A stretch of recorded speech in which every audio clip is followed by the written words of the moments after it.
में आए हुए हैं उनमें बहुत ज़्यादा एक्साइटमेंट होगा कि हमें केमिस्ट्री पढ़नी है, केमिस्ट्री को तैयार करना है। तो आज हम बहुत अच्छे से जानने वाले हैं कि क्या-क्या पॉइंट्स हैं आपकी केमिस्ट्री में, क्या-क्या क्वेश्चंस हैं जो आपको अच्छे से पढ़ने हैं और कैसे आपको टॉपिक को तैयार करना है, जिससे आप बड़ी ईजीनेस के साथ मतलब बड़ी ही आसानी के साथ अपने सारे चैप्टर्स को अच्छे से क्लियर करने वाले हैं और एग्जाम में अच्छे से अच्छे स्कोर करने वाले हैं। ठीक है, पेपर कैसा बनता है कैसा नहीं बनता है उससे आपको मतलब नहीं है। फर्स्टली आपको ये सोचना है कि हमारे अंदर कुछ न कुछ करने की, कुछ न कुछ मतलब इतना अच्छा करने की एक्साइटमेंट होनी चाहिए कि जो आपके नंबर आए शायद आपने भी बिलीव ना किया हो, है ना। कभी पहले से ही सोच लेना 90 प्लस, ऐसा वैसा कुछ नहीं है। हम अपनी स्टडी और हम अपने हार्ड वर्क के साथ जज करेंगे कि हमारे कितने नंबर आने वाले हैं। तो चलिए इसी के साथ मैं स्टार्ट करने वाला हूँ आपके आज के सिलेबस के बारे में कि क्या है केमिस्ट्री 12th का सिलेबस और क्या क्या पॉइंट्स हमें पढ़ने हैं। ठीक है, केमिस्ट्री की 12th की केमिस्ट्री में जो दो पार्ट हैं वो आपका एक है क्या, ऑर्गेनिक केमिस्ट्री, या मैं पहले लिखूं तो पहला आपका इनऑर्गेनिक ही आता है, तो इनऑर्गेनिक केमिस्ट्री है, इनऑर्गेनिक केमिस्ट्री। देखो इनऑर्गेनिक और एक दूसरा पार्ट है जिसे आप सेकेंड पार्ट बोलते हैं ऑर्गेनिक केमिस्ट्री, ऑर्गेनिक केमिस्ट्री। देखो दोनों पार्ट देखने के बाद ये मत सोचिए कि इसके पार्ट हैं, ये तो फर्स्ट बुक है, वो सेकंड बुक है। थोड़ा सा चेंज है, जब हम केमिस्ट्री की ही बात कर रहे होते हैं बट थोड़ा कार्बन हाइड्रोजन से दूर रहते हैं। मतलब ऐसा नहीं कि आएगा ही नहीं इसमें, बट थोड़ा सा दूर रहते हैं। ऐसा है कि कोई एलिमेंट कार्बन और हाइड्रोजन से ही पूरी पीरियोडिक टेबल तो बनी नहीं, और भी बहुत सारे एलिमेंट हैं या और भी बहुत सारे नेचर्स हैं एलिमेंट के, तो उनको सबको स्टडी करने के लिए जब हम कोई केमिस्ट्री पढ़ते हैं तो that is called inorganic chemistry. उसमें कार्बन और हाइड्रोजन कंपाउंड का उनका सबका बहुत कम इन्वॉल्वेशन रहता है। कंपाउंड्स तो आपको मोलैरिटी मोलैरिटी में क्वेश्चन में न्यूमेरिकल में आ ही जाएगा, तो उसे आप ये मत समझिए कि ऑर्गेनिक हो गई या इनऑर्गेनिक नहीं है। तो ये समझिए कि बस ऑर्गेनिक केमिस्ट्री का या इनऑर्गेनिक केमिस्ट्री का मतलब ये है कि आप माइंडसेट करके उसको पढ़ पाए। ठीक है, तो यहां से क्लियर हो गया होगा कि दो पार्ट है, फर्स्ट है आपका क्या, इनऑर्गेनिक, और सेकंड क्या है, ऑर्गेनिक केमिस्ट्री। इन सब में 5 चैप्टर हैं। कितने चैप्टर हैं, 5 चैप्टर हैं। इसमें भी 5 चैप्टर हैं। ठीक है, ऑर्गेनिक केमिस्ट्री में और इनऑर्गेनिक केमिस्ट्री में इसमें 1 और 2 चैप्टर आपको ज्यादा दिखेंगे। जैसे बायोमोलिक्यूल हो जाता है और उसमें आप फिर जब 1 करके डिवाइड करने लग गए एल्डिहाइड, कीटोन, कार्बोक्सिलिक एसिड, तो फिर आपके चैप्टर्स बढ़ जाते हैं।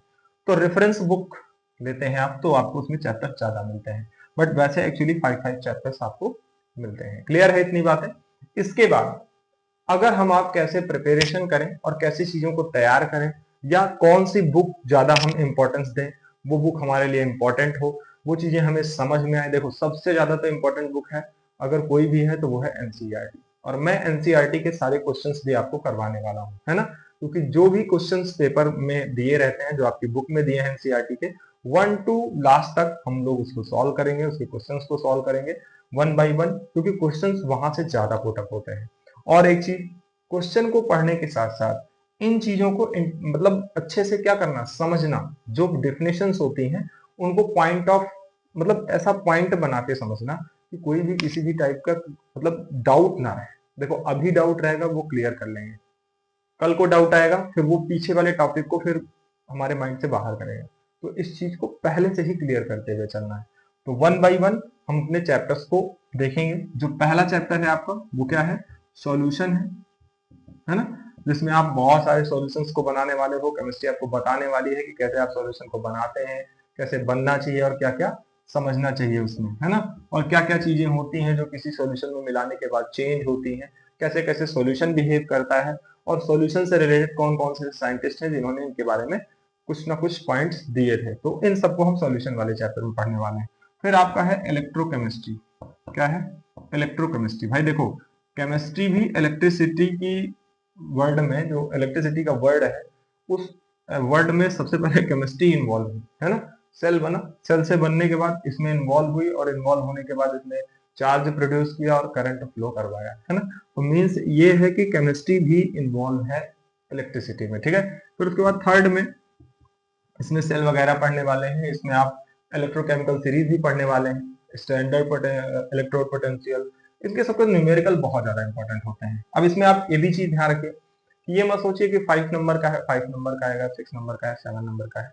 आप ये मतलब प्रिपरेशन करिए कि अगर ये 10 नंबर का भी आ जाए तो मेरे लिए अच्छा है।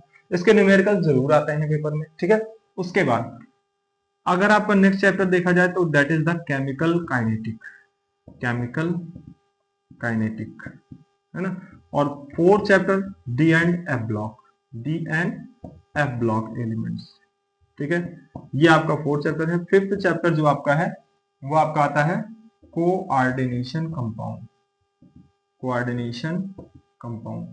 तो these are the 5 chapters related to your inorganic chemistry. देखो बहुत सारी चीजें आपको पता होंगी, कह रहे सर इसको तो मैं वहां भी पढ़ लेता, बट यहाँ पे ये समझने वाली बात है ना कि कोऑर्डिनेशन दिया and a block, chemical kinetic, electrochemistry solution, इनमें क्या ऐसी चीजें हैं, कैसे इसको पढ़ा जाए। भाई देखो बिल्कुल प्रैक्टिकली चलना है। 12th की केमिस्ट्री और फिजिक्स दोनों ही प्रैक्टिकली चलना है। कैसे?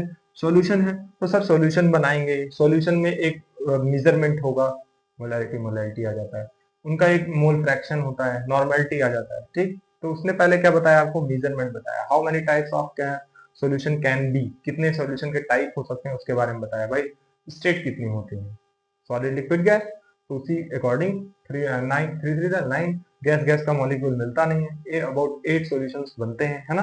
फिर उसके बाद इसी तरह से आपको आगे पॉइंट समझाए जाएंगे, जैसे हेट्रोजीनियस, होमोजीनियस, बहुत सारी चीजें पढ़ेंगे आप। फिर उसके बाद आता है इनऑर्गेनिक केमिस्ट्री। तो इनऑर्गेनिक केमिस्ट्री में क्लास 10th में, क्लास 11th में, जीओसी में आप पढ़ चुके हैं कि जो भी चीजें हैं उसमें आपने देखा था कि एल्कोहल है और हेलो एल्केन है, हेलो एरीन है ना। और उनमें भी बहुत सारी प्रॉपर्टीज हैं, फिजिकल केमिकल, उनको प्रिपेयर कैसे किया जाता है, उनका कहाँ कहाँ यूज होता है, वो एज अ ऑक्सीडाइजिंग एजेंट कहाँ वर्क करते हैं, मतलब कहाँ कहाँ उनका यूज है, क्या इंपॉर्टेंस है, किस लिए उनको यूज किया जाता है, ठीक।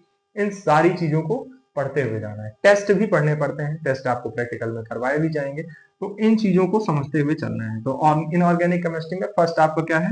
Halo alkane and hello arene, halo alkane and hello arene. अब आप एरीन और हेलो एल्केन समझते ही होंगे। फिर उसके बाद दूसरा पॉइंट चैप्टर जो है वो आपका एल्कोहल फिनॉल ईथर है। Third alcohol, alcohol phenol and ether. इसके बाद जो आपका नेक्स्ट चैप्टर है वो क्या है?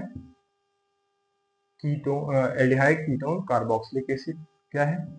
Aldehyde, aldehyde ketone carboxylic acid,